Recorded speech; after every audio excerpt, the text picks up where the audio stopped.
సుందర సమాజానికి ముహమ్మద్ సల్లల్లాహు అలైహి వసల్లం బోధనలు. సృష్టికర్తనే విశ్వసించండి, ఆరాధించండి. మానవులంతా సమానులు, సోదరులు. ప్రాంతం, వంశం, వర్గాల రీత్యా ఎవరూ గొప్పవారు కాదు. ప్రతి వ్యక్తి తన జీవితంలో చేసిన క్రియలకు ప్రతిఫలాన్ని పరలోకంలో పొందుతాడు. తల్లి పాదాల క్రింద స్వర్గం ఉంది, తండ్రి స్వర్గానికి ద్వారం. వారి సేవ ద్వారానే స్వర్గం పొందగలం. బంధుత్వ సంబంధాలను త్రెంచకండి. పొరుగువాడు ఆకలితో బాధపడుతుండగా తాను మాత్రం కడుపు నిండా భుజించేవాడు దైవ విశ్వాసి కాదు. కార్మికుని చెమట ఆరకముందే అతని వేతనం చెల్లించండి.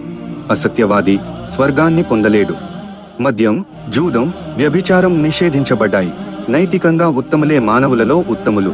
తమ భార్య పట్ల ఉత్తములే ముస్లిములలో ఉత్తములు. అజ్ఞాన కాలపు వడ్డీ నిషేధించబడింది. పాలకుడు దైవాంశ సంభూతుడు కాడు. న్యాయపాలన చేయని పాలకుడు దైవ శిక్షకు అర్హుడు. ప్రళయం వస్తున్నప్పటికీ మీ చేతిలో ఉన్న మొక్కను నాటండి.